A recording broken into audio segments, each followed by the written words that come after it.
નમસ્કાર. આજના આ ખાસ વિશ્લેષણમાં તમારું સ્વાગત છે. ચાલો સીધા જ આપણા મુખ્ય વિષય પર આવીએ. જુઓ, આપણો આધુનિક સમય ખરેખર એક બહુ જ રસપ્રદ વિડંબના રજૂ કરે છે.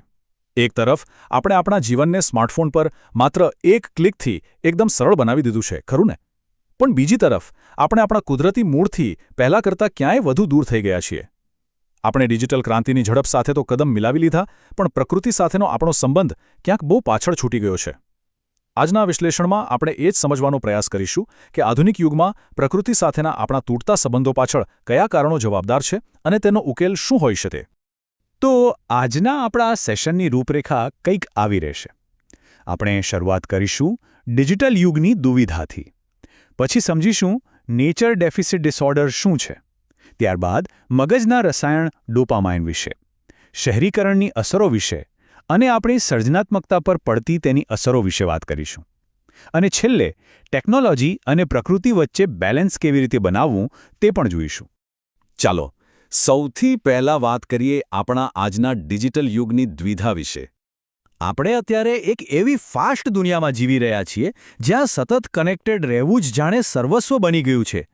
આર્ટિફિશિયલ ઇન્ટેલિજન્સ અને ડિજિટલ પ્લેટફોર્મ્સ આપણી વાતચીત અને કામ કરવાની રીતને મૂળભૂત રીતે બદલી રહ્યા છે.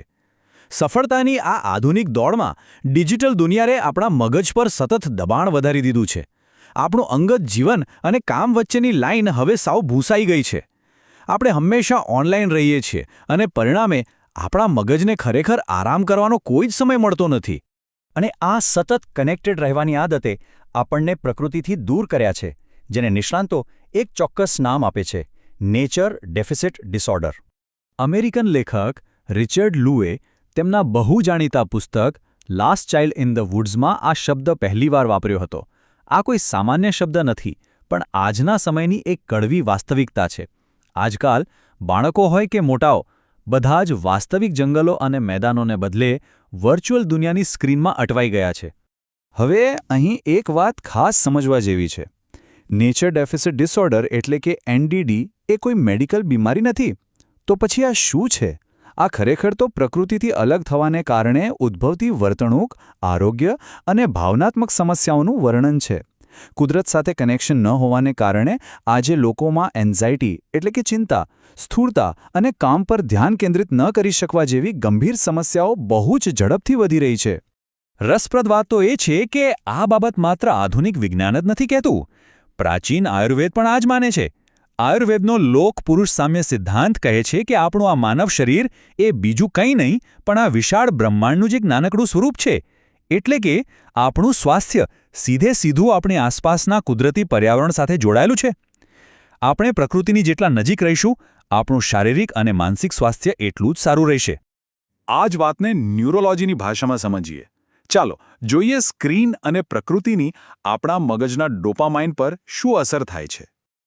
તમે ક્યારેય વિચાર્યું છે કે સ્ક્રીન જોતી વખતે અને બગીચામાં ચાલતી વખતે મગજમાં શું અલગ થાય છે?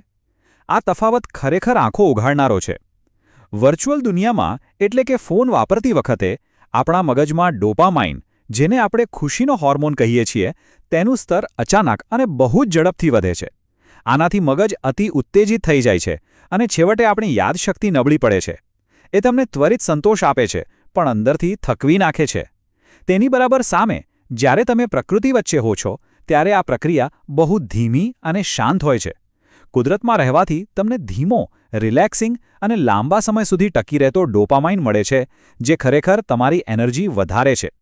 હવે સવાલ એ થાય કે જો પ્રકૃતિ આટલી સારી છે, તો આપણે બહાર કેમ નથી જતા? અહીં આવે છે શહેરીકરણની અસર.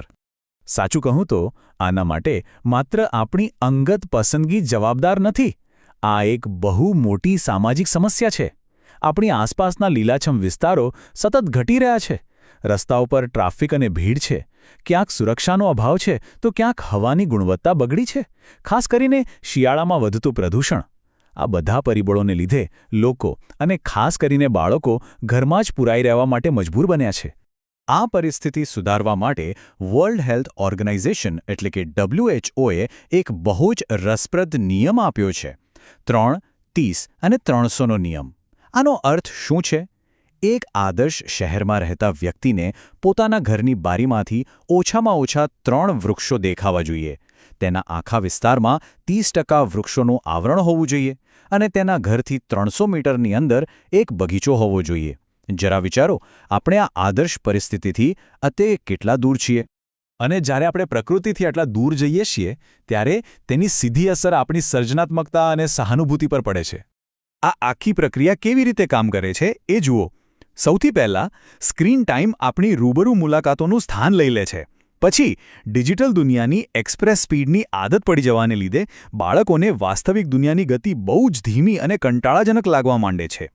કોઈપણ સવાલનો જવાબ ગૂગલ પર એક ક્લિકમાં મળી જતો હોવાથી તેમની પોતાની સર્જનાત્મકતા અને જાતે વિચારવાની શક્તિ ઘટવા લાગે છે.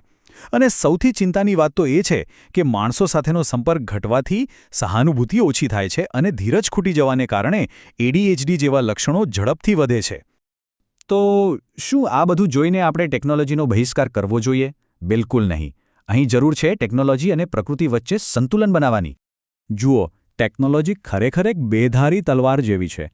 આપણે તેને સંપૂર્ણપણે કાઢી નાખવાની કોઈ જરૂર નથી, કારણ કે આજના સમયમાં આપણા આર્થિક અને વ્યક્તિગત વિકાસ માટે તે બહુ જ જરૂરી છે.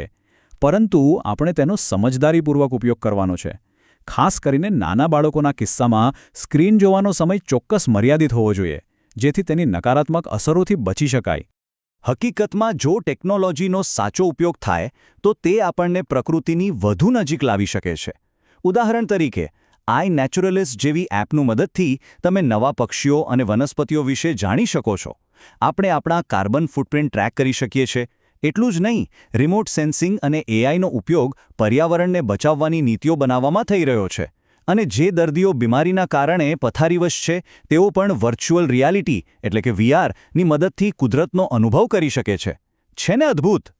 તો આજના આ વિશ્લેષણના અંતે હું તમને એક વિચારવા જેવો સવાલ પૂછવા માંગુ છું.